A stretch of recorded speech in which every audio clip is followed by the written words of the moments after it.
The courtroom smelled like old paper and polished wood when my sister leaned close enough for me to hear her breathe.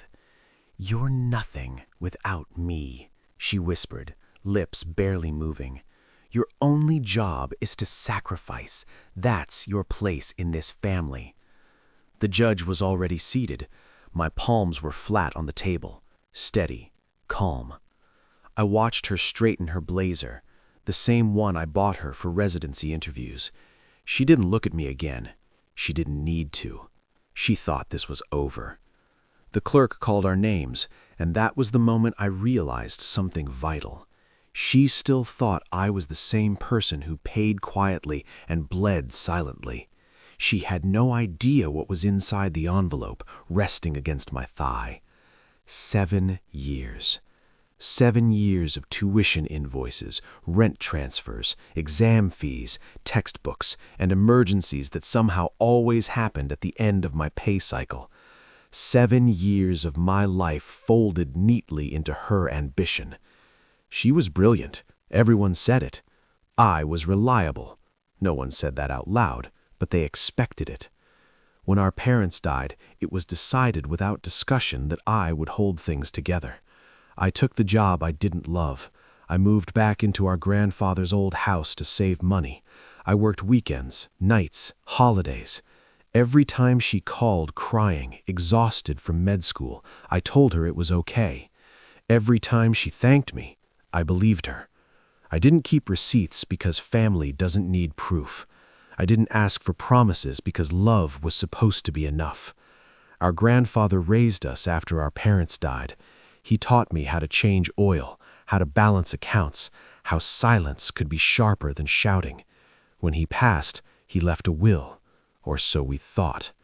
The first sign was small. She stopped calling. Then the graduation came. I sat in the audience while she crossed the stage, her name announced like a victory trumpet. She didn't look at me, not once. At the party afterward, she laughed with colleagues and thanked mentors who had never paid her rent. When I tried to hug her, she stiffened, then smiled for someone else's camera. 2 weeks later, I received a court notice. She was contesting our grandfather's inheritance, claiming I manipulated him, claiming she had supported him financially, claiming I was unemployed and dependent. I reread the papers 3 times before I felt anything at all. Then I laughed quietly, alone. I went to her apartment that night. She didn't invite me in. "You should drop this," she said, already irritated. "You don't have a case." I asked her when she decided I was disposable. She sighed like I was slow. "You were always better at surviving, not succeeding."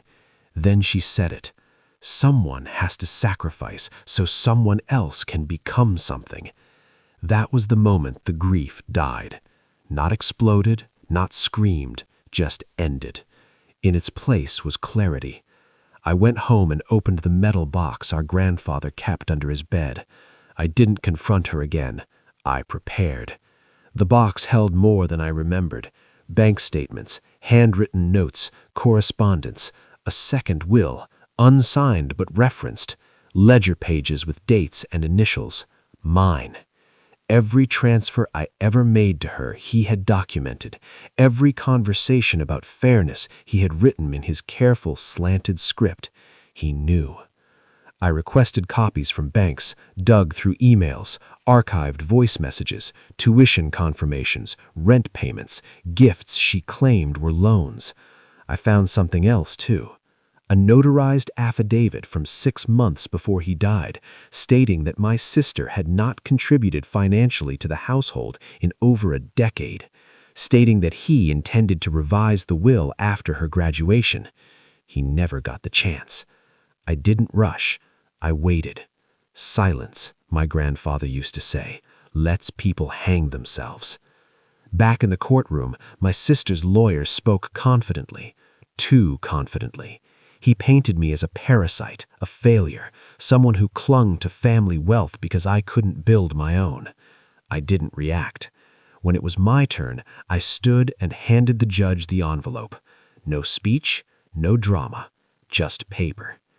The judge flipped through the contents slowly, then faster, then stopped. He leaned back and laughed, not politely, not softly, a sharp, disbelieving laugh that cut the room in half. My sister's face drained of color. The judge looked at her. "Ms. Jarn, you're claiming financial support." He slid the documents forward.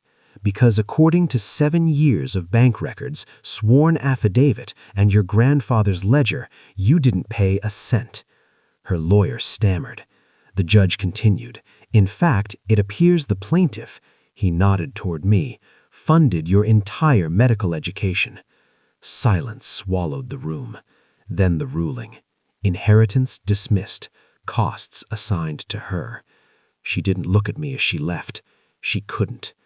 Outside, the air felt cleaner, lighter. I didn't feel victorious. I felt finished.